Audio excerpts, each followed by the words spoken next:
y damos inicio a ampliación el día de hoy en ausencia de nuestra compañera Patricia del Río, que se reposa en su domicilio. Y le deseamos nuestros mejores parabienes para que se recupere. Cuanto antes, sí. Buenos días, Aldo Mariátegui. Y comenzamos nuestro programa invitando a dos congresistas. Uno de ellos es el vocero de la bancada oficialista de Peruanos por el Cambio, el señor Carlos Brus. El otro es un congresista por el Cusco, miembro de Acción Popular, Armando Villanueva. Y se los hemos invitado es porque de acá partirán al Congreso, donde a partir de las 10 de la mañana comenzará la sesión del Pleno dedicada a la interpelación del ministro de Transportes y Comunicaciones con motivo del contrato de construcción de un aeropuerto internacional en Chinchero, el Cusco, y en especial por la adenda que él firmó para lo que quería era mejorar un contrato firmado bajo el gobierno anterior.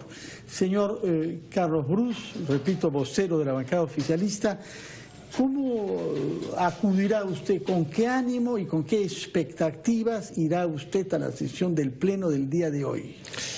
Mira, por un lado, confiado en lo que el ministro va a decir, la solvencia con lo que le va a decir, y además lo está diciendo públicamente, pero con mucho interés y mucha inquietud para saber qué proponen aquellos que se oponen a la adenda, ¿no? Porque lo que el ministro ha hecho es buscar una solución a un pésimo contrato que firmó el gobierno anterior. Todos sabemos que los contratos firmados tienen fuerza de ley, eso dice la Constitución. Tú no te puedes tirar un contrato abajo a menos que las dos partes se acuerden. Exactamente, lo que es el caso que no ha ocurrido. Entonces tienes que ir a una renegociación, y es una renegociación que desde mi punto de vista le ahorra al Estado 580 millones de dólares. Pero detrás de esto hay un ajedrez. Se habla que o Sombrillo o Vizcarra, pero uno de los dos va a pagar las consecuencias de la discusión por el indulto. ¿Usted qué opina de esto? Yo no creo que ni uno ni el otro. Y además no tiene por qué serlo. ¿En política? Nosotros hemos expresado públicamente lo que el presidente Kuczynski dijo en toda la campaña, que es que el expresidente Fujimori, dado su avanzada estado de edad, y el hecho de que ya ha tenido bastantes años de carcelería, y si hay una ley del Congreso, él no tendría problema. Claro, pero lo que se habla es que se ha configurado una represalia después de esto, ¿no? Pero, digamos, represalia que no tiene justificación porque no ha habido de parte nuestra ni del gobierno una mala voluntad. Ha habido un intento de implementar lo que prometimos en campaña. Es que ellos lo han tomado como incluso una desestabilización. Que no es el caso. Hay un sector grande del fujimorismo que rechazó esa posibilidad, había un sector que sí estaba de acuerdo, y bueno, es su decisión. ¿Qué cosa es lo que prometieron ustedes exactamente en campaña? Porque el presidente ha reiterado que él no prometió indulto. No, así pero es. usted sí habló de indulto. No, yo pensé que yo estaría dispuesto a que salga a la cárcel, ¿no? Hay distintas formas, uno es el indulto, otro es un El arresto. presidente dijo que está evaluando el indulto en un momento, y esas palabras son las que esas son las que le están cobrando. El tema de que pueda salir de la cárcel, y el arresto domiciliario es una fórmula. El arresto domiciliario tampoco es oye, al 99.9% de los reos tú le dices, oye, ¿quieres arresto domiciliario? Antes que acabe la palabra te dicen acepto, ¿no? Es distinto que tú tengas a tu padre enfermo en tu casa a que lo tengas en un penal. Ahora, los congresistas fujimoristas cuando vienen por aquí o te conversan fuera de cámaras te dicen que en realidad el principal impulsor de todo esto es Acción Popular, que dicen que ellos no son los que están pidiendo la cabeza de Vizcarra, sino que son Pitocho y acá el señor presidente Armando Villanueva. Pero, ¿es cierto eso? Dicen que ustedes son los protagonistas, que ellos no lo son. Bueno, en el caso del aeropuerto lo promovimos y particularmente me correspondió hacer parte de ese papel. O sea, es cierto lo que dicen los fujimoristas, que en realidad la locomotora de esta interpelación son ustedes. Bueno, porque esa es la responsabilidad con la que hemos actuado. Yo creo que ahí coincidimos en cierto modo con Carlos, porque vamos con mucho interés hoy día en la interpelación, pero con mucho interés de saber cómo se rectifica ya no solamente los contratos, sino la actitud del Ejecutivo y en este caso el Ministro de Transportes, porque hoy día se sabe que el contrato inicial, tenía muchos defectos, muchos vacíos, era un mal contrato, un pésimo contrato. Ese mismo contrato decía que podía resolver... El responsable sigue trabajando en el Estado, no le ha pasado nada, dicho sepa. El señor que lo hizo. Y que siga trabajando y que no tenga nada, no haya respondido absolutamente por esta responsabilidad, es responsabilidad precisamente de quienes están a cargo del Estado hoy día. Bueno, si era un contrato malo, ¿cierto? El contrato tenía muchos vacíos, muchos defectos. Era un contrato que se había utilizado en otros casos para poder, a través de adendas y adendas, sobrevalorar y privatizar y tener pingües ganancias. Había que resolverlo. Sea por caducidad, sea porque habían estos vacíos, o sea por interés del Estado. No lo dice el propio contrato. O sea, para ustedes no cabe la renegociación. Pues eso es lo que les dijimos. Si es un mal contrato, que abre las posibilidades a nuevas adendas que encarecen y terminan postergando un objetivo con el aeropuerto, había que resolverlo. Pero ellos insistieron, hay que suscribir una adenda. Y la adenda no hace sino fortalecer legalmente al consorcio que había perdido toda condición de poder participar porque no cumplió con el cierre financiero correspondiente, no cumplió con el inicio de la obra correspondiente, no tenía las condiciones económicas para hacerlo. A ver, sobre este punto, para ver si es que vamos con claridad, ¿es correcto lo que está diciendo el señor Villanueva? ¿Se le favoreció al consorcio porque no tenía las condiciones y lo que correspondía, según él, contractualmente era rescindirlo? No. El consorcio acreditó el financiamiento. Como en las bases ni el contrato ponía límites al final, a la tasa de interés, puso un financiamiento que está con una tasa de interés alrededor del 22% y estaba dispuesto a concretar el aporte capital y empezar esa plata había, pero era muy onerosa. Claro. Entonces, ¿están en desacuerdo sobre los elementos fácticos mismos? Porque lo que nos dice el señor Bruce niega lo que está firmado. Bueno, este 22% que supuso estos 589 millones sobre los cuales iba a suscribir supuestamente el contrato del gobierno porque ya había anunciado la colocación de la primera piedra. ¿Sobre qué contrato? ¿Sobre qué condiciones? ¿Sobre qué cierre financiero? Precisamente, los 589 millones y el 22%, que había sido observado por Contraloría, ¿no? Inicialmente había sido observado en el 2014, el mismo 2016, cuando se le consulta ¿No le parece sospechoso que Contraloría, le pregunto a los dos, se haya demorado tanto en sacar su informe, recién el lunes lo va a sacar, cuando hubiera sido pertinente, si sabían que iba a haber una interpelación,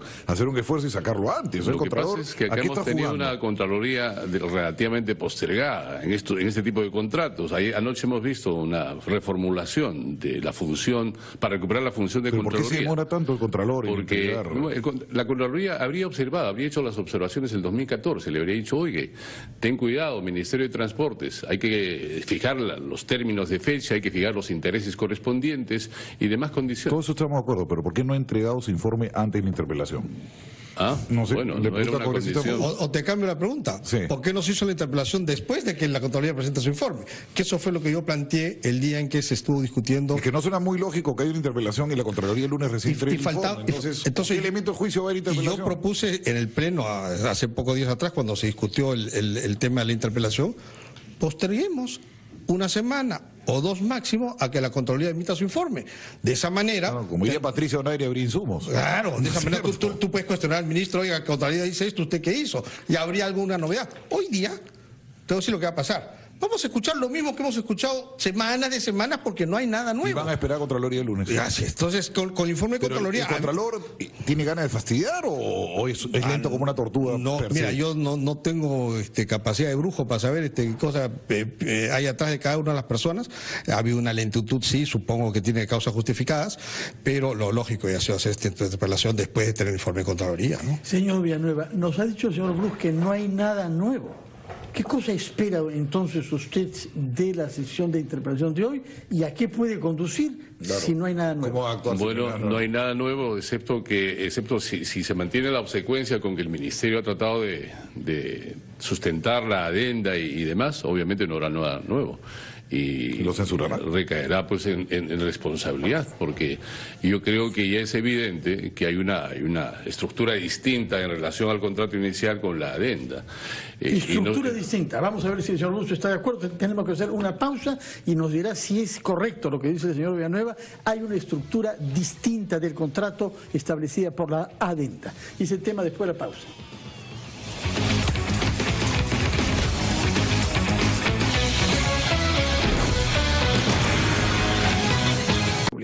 Buenos días, ministro. Gracias. Regresamos a nuestro tema parlamentario cusqueño y reiteramos la pregunta.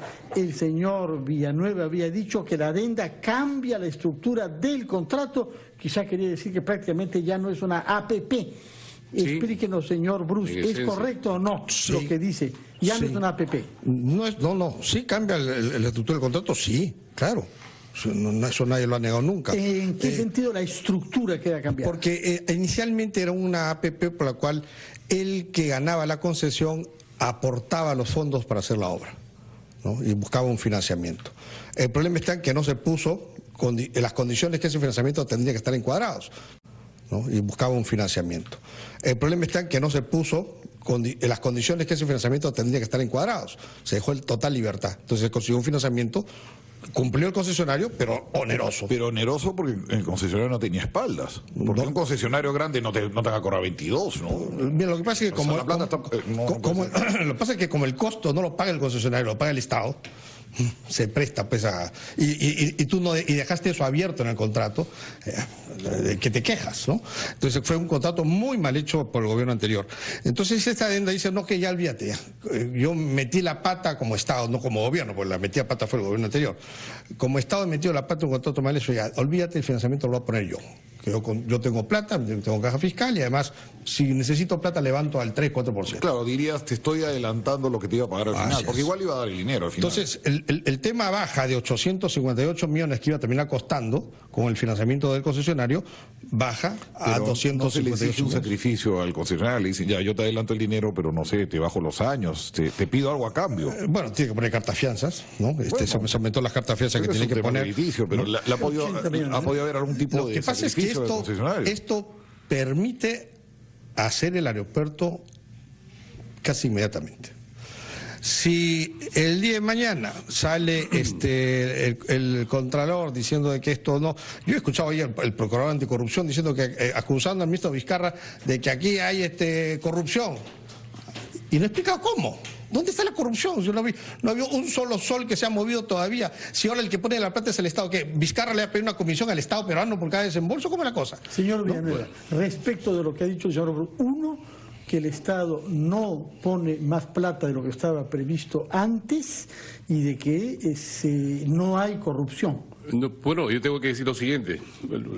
Distorsiona todo el concepto del APP, que promueve la participación del sector privado cuando el Estado no tiene los recursos. Si esta vez el Estado se dispone a poner los recursos, ya no tiene sentido la APP. Es más, si no tiene sentido la APP porque además no solamente pone los recursos, sino que mantiene la concesión por los 40 y 60 años. No considera la participación del Cusco, que es otra de las cosas. Nosotros hemos comprado con 80 millones de dólares los 357 hectáreas iniciales destinadas para el aeropuerto. No considera el capital cultural, es decir, que pone Cusco igualmente para atraer el turismo. Hay una serie de factores. En el contrato se mantiene esta condición por la que se pierde soberanía en la medida en que dispone que a 150 kilómetros a la redonda de Chincheros no puede funcionar ningún otro aeropuerto. Bueno, eso en todos los aeropuertos. Eso sí. Bueno, puede ser, pero en el caso de Cusco podría terminar afectando los aeropuertos que se promueven en Apurímac, el mismo Madre de Dios y el mismo funcionamiento del Velasco Azteca. Pero eso te piden, acá en el Jorge Chávez está bien. Bueno, está bien, pero es parte. Ya, en todo caso, cambia la estructura, cambia las condiciones. ¿No? Está bien, pero... Les canezco, ¿no? Bueno, pero ciertamente, pero lo que pasa es que en Cusco tenemos un aeropuerto ya funcionando. ¿Anta? No funciona el Velasco Astete, ya tiene 3.200.000. El Chincheros nació con el deseo de poder superar las propias limitaciones que en algún momento tenía Velasco Astete. En los 80 tenía 150.000 al año de pasajeros yendo y viniendo. ¿Qué pasa con Hoy Velasco día tiene 3.200.000 y puede llegar a 4.000. 4 millones. Claro, yo por eso pensé que se refería a la posibilidad de un nuevo tipo ANTA. ¿Qué va a pasar con Velasco Astete? ¿Qué se va a hacer ahí? Ese es un tema, hay que discutir. Podría ser complementario. No tiene que ver con el contrato. Pero tiene que ver con el contrato en la medida en que hay una cláusula que dice que ese aeropuerto ya no podría funcionar. Pero es obvio, pues, porque nadie construye un aeropuerto para tener un radio cercano hay otro. Eso es una cosa irracional. Pero depende cuál es el objetivo. Bueno, yo creo que hay que discutir el asunto. ¿Usted cree que está respaldado por la población cusqueña? Ah, sí, por supuesto. Porque hemos visto manifestaciones más bien de apoyo. No, vinieron autoridades aquí. Bueno, han estado autoridades. Lo que pasa es que son las autoridades que por la relación que existe entre el Ejecutivo, el Ministerio de Transportes y el gobernador y un par de alcaldes más, respaldaron ese tema. Pero yo tengo un documento acá de la Asamblea Popular y está en Chinchero, está en Urubamba. ¿Qué cosa es una Asamblea Popular? Es la reunión de muchas instituciones, la Federación de Trabajadores, los universitarios. Pero todos son electos, pues, como los alcaldes y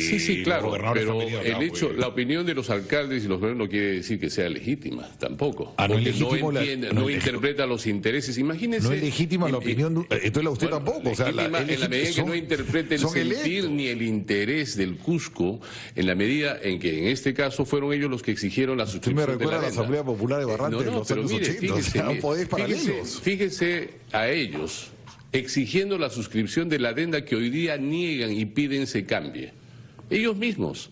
En los pronunciamientos últimos dice, ya no queremos la adenda 1, queremos una adenda 2. Y el ministro en el Congreso ha dicho, y ni una sola adenda más. Y al día siguiente la empresa misma le estaba que usted pidiendo. cree un soviet, ¿no? Porque, claro, sí. Bueno, señor Por eso Villanueva, está hemos elegida esta comprendido gente. su punto de vista, señor Bruce también, y mucho me temo que si no son capaces ustedes de ponerse de acuerdo aquí entre 130 congresistas el día de hoy, va a ser un poco más difícil. Nosotros esperamos escuchar propuestas y si son interesantes, encantado de incluirlas, pero lo importante es que el aeropuerto se haga. Muchas gracias, señor Bruce, Si me señor permiten Villanueva. por simplemente su- una propuesta. Si el Estado está dispuesto a financiarlo todo, no necesita la participación del sector privado, que lo haga por obra pública. Y eso no Me significa parece bien. hacerlo directamente. Eso va a retrasar 10 años el aeropuerto porque, Bueno, porque el Bolsonaro va a meterle una demanda al Estado por incumplimiento del contrato. Veremos entonces qué pasa en el Y obra Congreso pública hoy tampoco y es- cómo reacciona la población cusqueña. Son las 8:30, tenemos que hacer una pausa y regresamos a Presión de Noticias.